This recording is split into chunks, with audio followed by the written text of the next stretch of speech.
Et on est parti pour ce quatrième petit épisode des interprétations en biologie moléculaire des expériences historiques. Cette fois-ci on est en 85 pour la PCR de Monsieur Mullis, prix Nobel de chimie en 93. Donc on va expliquer un petit peu ce que c'est que la PCR. Je vais passer par un petit PowerPoint en plus. Donc nouveau format, nouvelle petite méthode, je sais pas pour faire un peu de pédagogie, je sais pas ce qui me va le mieux, donc je teste des trucs et tout, bref, ça on s'en fout. Donc je vais décrire un petit peu ce qui est écrit là, des choses assez intéressantes, d'autres non. Donc retenir qu'il a été prix Nobel en 93 par exemple, ça on oublie, il n'y a pas tout qui est important sur cette page. Faut juste retenir que du coup c'est un procédé qui est vraiment révolutionnaire. Ok, qui va être couplé à l'utilisation d'une ADN polymérase thermorésistante, résistante à la chaleur, ok, et qui permet d'obtenir, sans clonage, ok, une amplification considérable d'un fragment donné d'ADN. Ça, c'est juste la définition de ce que c'est qu'une PCR, c'est super important. Ok, donc il faut retenir que la PCR c'est in vitro, ok, ça amplifie in vitro une région qu'on lui donne, ok, d'acide nucléique, qui va en gros la faire à se multiplier. C'est-à-dire qu'il va y avoir une série de réactions du coup qui va permettre la réplication de la matrice, double brin, et ça va être répété en boucle, ok. Ça va être répété en boucle cette réplication, et du coup au cours de cette fameuse PCR, du coup les produits obtenus à la fin des cycles, ils vont servir de matrice pour le cycle suivant. Donc ce qu'il faut retenir c'est que du coup, je dis beaucoup du coup mais en même temps, bon, s'il y a un texte c'est logique. Euh, les brins qui ont été spécifiés, donc les brins qu'on veut étudier, qui ont été répliqués, sont présents en grand nombre dans cette matrice mère, entre guillemets, et vont être extraits de cette matrice initiale pour être mis dans une autre et qui vont servir de matrice mère, ok, pour un cycle suivant.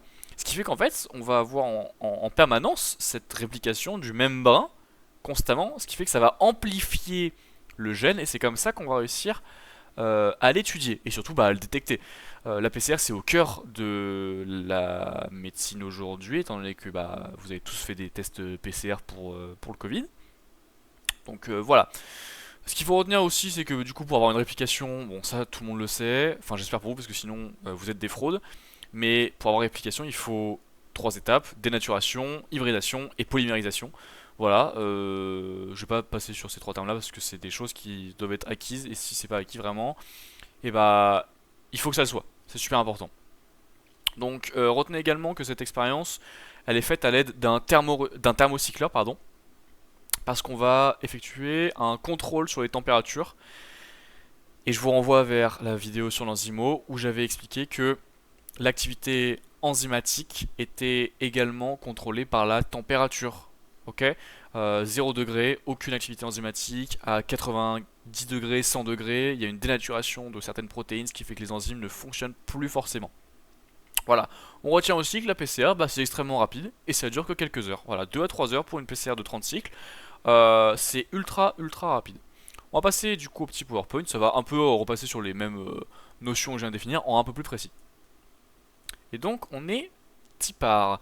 Donc on voit ici un ADN qui est double brin, 5', 3', 3', 5'. On se souvient, et je vais ajouter des petites choses en plus parce que comme la vidéo risque d'être courte, et autant revoir certaines notions.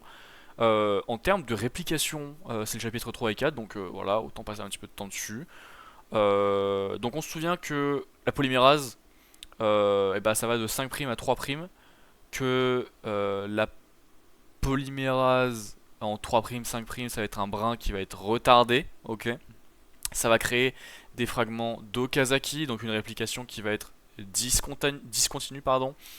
On se souvient de tous les éléments, on essaie de faire des liens avec tout ce qui est protéines SSB, tout ce qui est licase, etc., etc. Bref, on fait le lien avec tout ça et on fonce dans la PCR où du coup on veut une région de l'ADN à amplifier pour étudier du coup un fragment de cet ADN.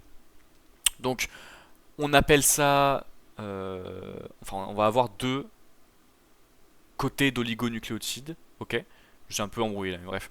Deux côtés d'oligonucléotides qu'on va vouloir étudier. Donc celui du haut 5', 3', va être dit en amont, ok.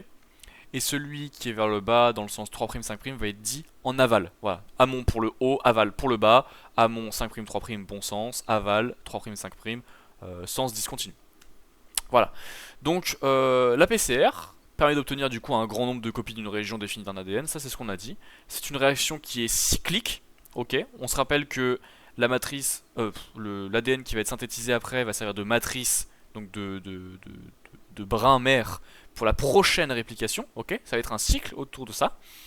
Et ça va utiliser un couple d'oligonucléotides du coup, en amont et en aval, et une enzyme ADN polymérase thermostable. Donc dans le mélange réactionnel, on se souvient qu'il faut toujours des substrats, qu'il faut toujours des choses à rajouter pour que ça fonctionne correctement. Donc en plus de l'ADN à amplifier, il faut un couple d'amorces oligonucléotidiques spécifique, bon ça c'est ce qu'on a vu, une ADN polymérase thermostable, ça c'est ce qu'on a vu. Donc les cadres, les quatre principaux désoxyribonucléotides, triphosphate, donc DATP, DTP, etc. On sait très bien les liaisons qui sont faites, les paires de bases. Un tampon, ok, une solution tampon pour maintenir ce pH. On se souvient que le pH peut influencer l'activité enzymatique. C'est le TD de biochimie enzymologique ou enzymatique, je sais plus comment ça s'appelle, bref, on s'en fout. Mais le pH a un impact sur l'activité enzymatique. Et du coup, chaque cycle est une succession de 3 étapes, donc dénaturation, hybridation et polymérisation. Ça, jusque-là, normalement, il n'y a aucun problème. Donc, cycle 1, on passe à la dénaturation, 95 degrés, les deux brins d'ADN se séparent, ok, ça casse les liaisons hydrogènes qui maintiennent l'ADN. Tout ça s'est rompu, et à la fin de cette étape, on obtient deux ADN simple brin. Donc les séquences qu'on voulait sont mises, ok. Elles sont choisies pour former des limites de la séquence ADN qui doit être amplifiée, d'accord. Donc on voit ici, il y a une région ADN à amplifier, celle qu'on a vue au début, hein, vraiment. Donc on a foutu ici des séquences d'oligonucléotides pour vraiment délimiter ces séquences que l'on veut obtenir. Donc l'hybridation des oligonucléotides amorces doit se faire à la même température d'hybridation, ok. Donc on se souvient qu'on là on est à la deuxième phase, dénaturation, hybridation, ok. Ça vraiment c'est pas trop à retenir, c'est un peu facultatif. Je pense que ça sortira sûrement au S4, le fait que bah du coup la température d'hybridation, ok, inférieure de 5 degrés à la température de demi-dénaturation. Voilà. Si ça vous embrouille, vous retenez pas, on s'en fiche, ok. On rappelle que la TM dépend de la composition en base de la séquence d'ADN considérée. Je vais juste faire une petite aparté là-dessus. Faites attention, on se souvient que les températures de fusion, les températures de dénaturation varient, ok, en fonction de la concentration en paire de bases, de certaines paires de bases qu'il y a dans l'ADN.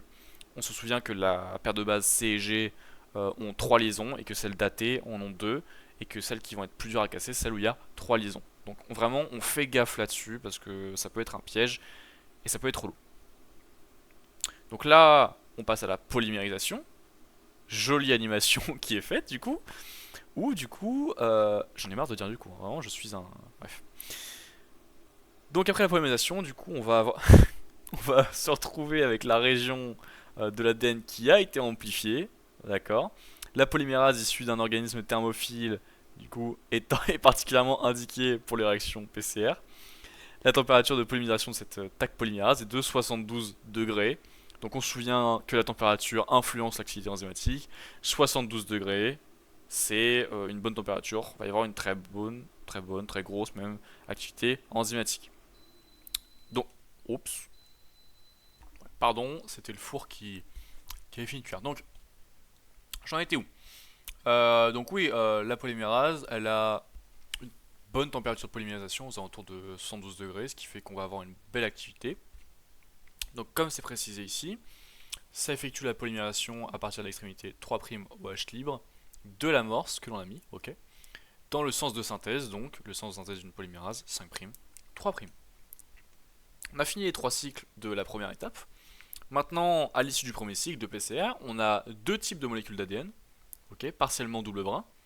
On voit qu'ici il y a un bout qui n'est pas synthétisé, ici il y a un bout qui n'est pas synthétisé parce que c'est après l'amorce que l'on a mise. Mais aucun des brins d'ADN ne correspond à la taille attendue. Donc un nouveau cycle PCR peut commencer. Donc on est à la fin du premier cycle et regardez bien ce qui va se passer. On va redénaturer, on va faire cette deuxième étape et on va refaire la même chose encore une fois. Donc là on est à un deuxième cycle, on se retrouve avec 4 ADN double brin, 8 ADN simple brin, et on passe avec une repolymérisation des gènes d'intérêt, sauf que cette fois-ci, regardez bien ce qui va se passer. Donc là bon, voilà, on va obtenir des brins matrices simple brin qui correspondent à la taille attendue à partir du troisième cycle. Là déjà, on voit à peu près où est-ce qu'on veut en venir à la fin du deuxième cycle. On a déjà multiplié tout ça par 2. On va redénaturer. Et cette fois-ci, on va se retrouver, regardez, ici précisément, là où il y a ma souris, on a déjà un gène du coup que l'on voulait étudier qui est à la taille parfaite, on en a deux même. Et ça, et ben en gros, ça va se faire en boucle. Et ça, c'est le fragment d'ADN qui est recherché. Et c'est comme ça que la PCR arrive à étudier des gènes avec précision. Et que bah, si vous vous posez la question du ah mais comment est-ce qu'ils font parce que il y a peut-être énormément de gènes dans la solution ou etc. C'est vachement dur de savoir comment délimiter et tout. En fait, ils cherchent pas un seul brin dans toute une solution d'ADN parce que ce brin-là est multiplié par des centaines de milliers, ce qui fait qu'il va ressortir énormément. Et vu qu'on sait que c'est gènes-là qu'il nous faut, et bah ça va être vachement facile de l'obtenir, étant donné que on a juste à attendre. Bah, là, on est au troisième cycle, on a déjà deux fragments d'ADN recherchés. Imaginez en labo quand ils en font une centaine.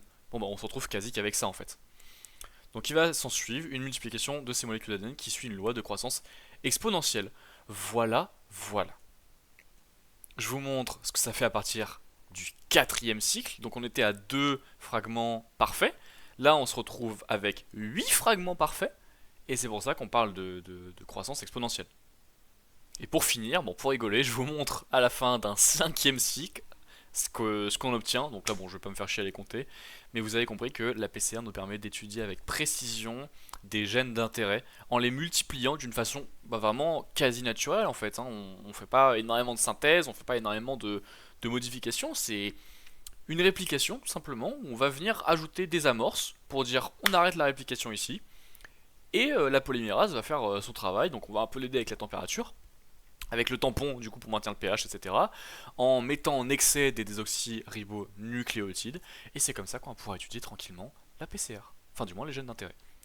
Donc je pense qu'il n'y a plus rien à dire, si vous avez des questions ou quoi, bah, vous me les posez en cours comme d'hab.